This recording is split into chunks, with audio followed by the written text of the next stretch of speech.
Good day, everyone. In this discussion, we will be discussing the chronicles of Pigafetta and how his journal information affects the Philippines. Starting in the author's background, Antonio Pigafetta is also known as Antonio Lombardo or Francisco Antonio Pigafetta. He was a famous Italian traveler and was born in Vicenza around 1490 and died in the same city in 1534. He also studied navigation.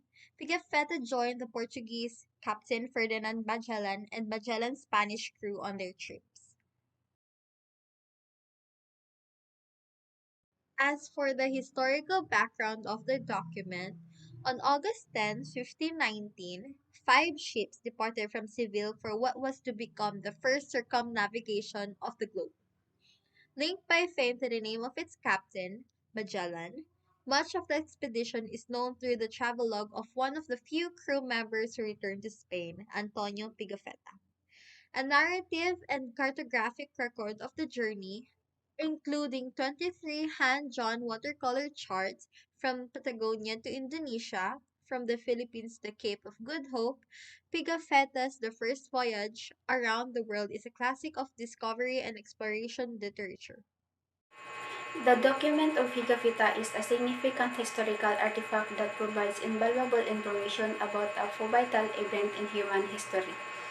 The Pigafetta document is a primary source that details the expedition carried out by Ferdinand Magellan and his crew between 1519 and 1522.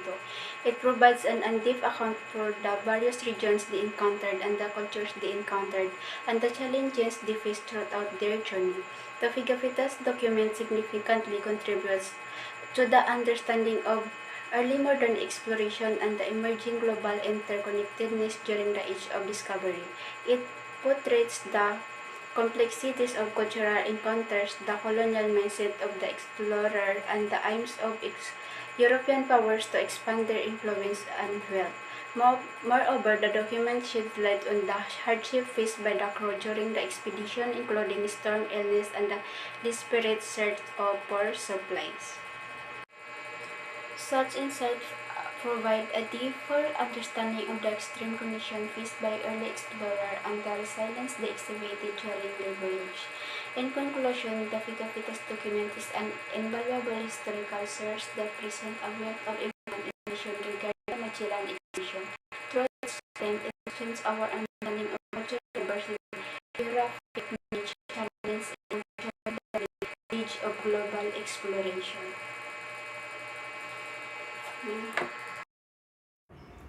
Antonio Pigafetta has the merit to have record in his chronicles a major event of the history of the Philippines, the first encounter between Filipinos and Europeans.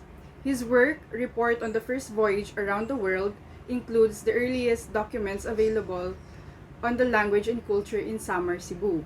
His literary work reports a bridge that brought knowledge of the Philippines to Europe, and 500 years later is still a reference to those who study pre-Hispanic Philippines.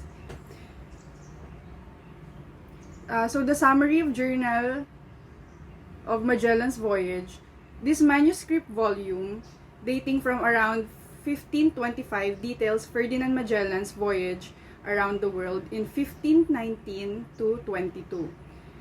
The work is attributed to Antonio Pigafetta, a Venetian scholar who was born in Vicenza, Italy, around 1490, and who accompanied Magellan on the voyage.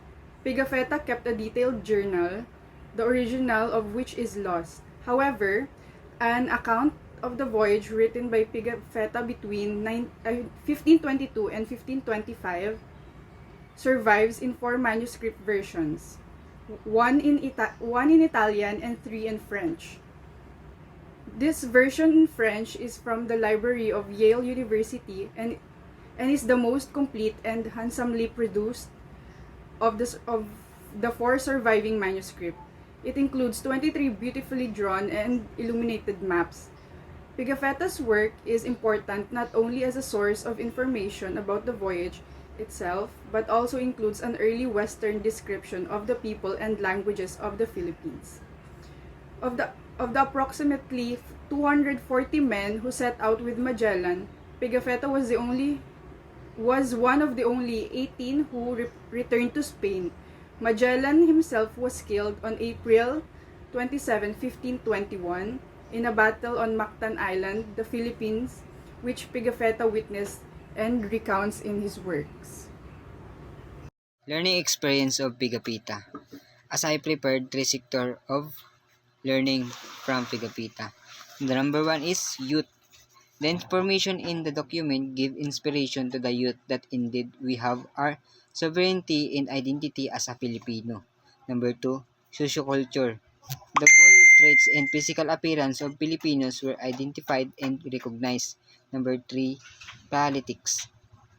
Introduced the personalities, crucial bravery, and guaranteed of the Philippines. Isa sa learning experience from Antonio Pigafetta is yung pagiging hospitable ng mga Pilipino noon na hanggang ngayon is na-adapt ng mga Pilipino ngayon yung mga kultura at attitude ng ating mga ninuno noon.